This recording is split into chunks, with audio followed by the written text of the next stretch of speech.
Hey gamers, Rick here for Game Trade Media at GAMA. We are here with Maggie from Greater Than Games, who's going to tell us all about alcohol.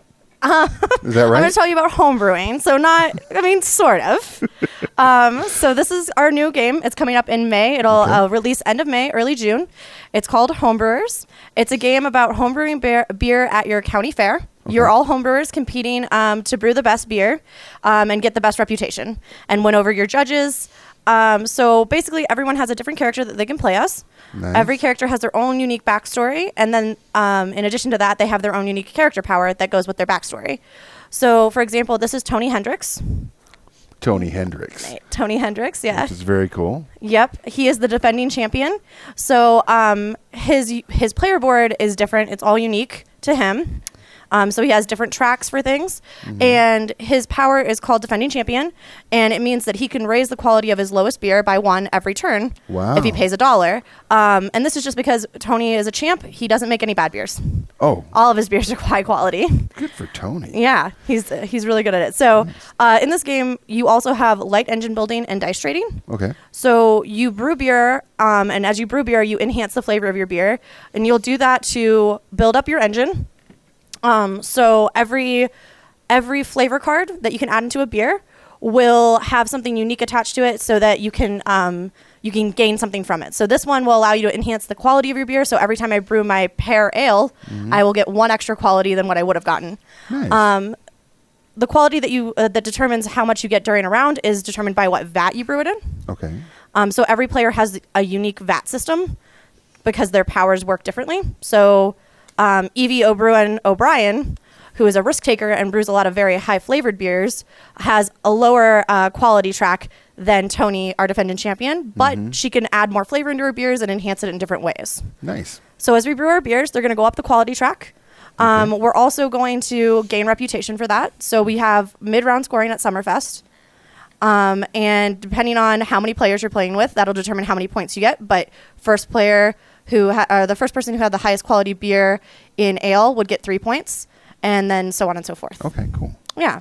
And then we have final scoring in Octoberfest, where we also score for what judges are looking for. So your judges are going to ask you to have unique flavors in different beers, and if you get those flavor palettes out there, then you'll get additional points for that as well. Nice. Now, this is a game for 2 to 3 players, or more? It goes 2 to 5. 2 to 5. Okay. So this is the main board has 2 to 3 player here.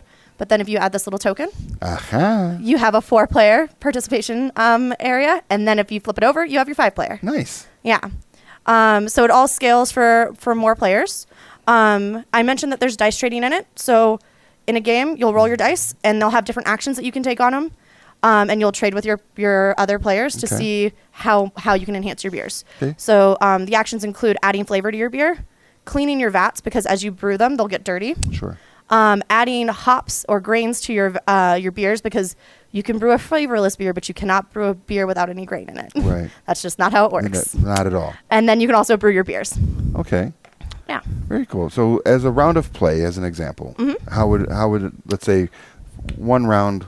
What do we do? Yeah. What do we do? Okay. So you and I both roll our dice. Okay. So I rolls my dice. Yes.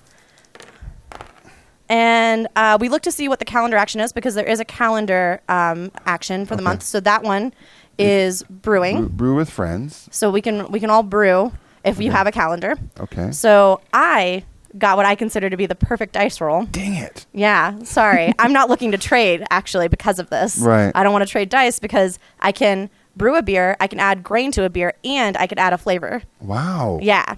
So these are all the things that I would want to do in a round, probably. Dang. I mean, it varies, but at the beginning of the game, this is a very good dice roll. Now, just because I'm not willing to trade with you doesn't mean you can't change your dice around. Sure. There are ways to manipulate your die using money. Money is a small aspect of the game. Okay. We all start the game with $2. One thing that you can do is you can change a die side to any other die side by paying $1. Okay. So that's a way to avoid the I don't want to trade with you problem. Right. So also you could, if you can't use one of your dice, let's say it just doesn't benefit me this round to clean anything because I'm all clean. Well, I can say, well, I'm just not going to use this dice. I'm going to get $2 instead. Next round, I'll do something more powerful. Nice. Additionally, I can pay $3 to take an additional action. That's only once per turn. Wow. But if you have a lot of money, if you've built an engine that revolves around money, that's a way to do it. Money doesn't benefit you at the end because you can't bribe your judges, but there are ways to use it. Nice. And so I'm guessing that because I had 1 brew. Yes. And then 2 add grains. You could brew yourself a flavorless beer, Ugh. 1 very flavorless beer, Ugh. or you could pay $1 and switch that to a flavor action. Which is this. Yes, that guy is the flavor action. Right. Cool. And then we all start the game with 2 flavor cards in hand, but also there's a marketplace to grab flavors from. So I would then decide to add a flavor. I'm going to add juniper to my IPA. Okay. Sounds delicious, right?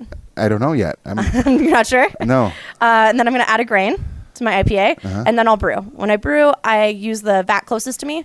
So I brew that for 2 quality. And then if you could move green, because that's my color, up 2. Nice. Now I have a higher quality than you. Dang it. Already winning the game. Yeah. So that's how a typical turn would go. And then you would take your turn. All right. And so on. So 2 to 5 players. What's the age range for this? The age range is 14 plus. Now, it might be a little strange for younger players to be brewing beer, but it can always be root beer. Always be root beer. Just your family-friendly. Pear-flavored root beer. Root beer. Yeah. Juniper-flavored root beer. Exactly. Like delicious. It. Yes. So it is 14 plus. Play takes about 45 to 75 minutes. Okay. I find that when I play through it, the first time I did it took about 60 minutes, and then every round since then, or every game since then has been faster. It's really light, super intro player friendly. Sure. And it has a very adorable theme. There are 7 characters that you can pick from, and they all have unique powers. So you never get stuck in that situation where, oh man, Maggie took my favorite. Now I just have this player that I don't like as much. Yeah, you never get stuck with that. Also, if variable player powers is something that you're not comfortable with, or it's just something that you don't like, there are tokens that you can use that just give everyone the same track. You just don't have any variable player powers. You can still play the game. Nice. And this is going to be available when? So it's going to release at UK Games Expo, which is May 31st to June 3rd. Okay. And then it'll be available in retail.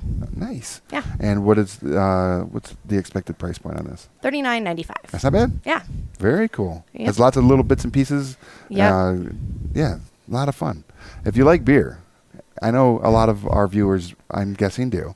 Then I think you're going to have a lot of fun with this. And there's the fact that it has a wider availability for players, where you can have 5 players. That's awesome. I like that because nobody wants to play a 2-player game. Yeah, exactly. Not all the time. Not all the time. Yeah. Yeah. Yep. We try to make it very scalable. Yeah. Very cool. And you could technically solo play as well. We have an AI character named Charlie. It's not something that we recommend necessarily because it's just more fun with the dice trading aspect if you have more players.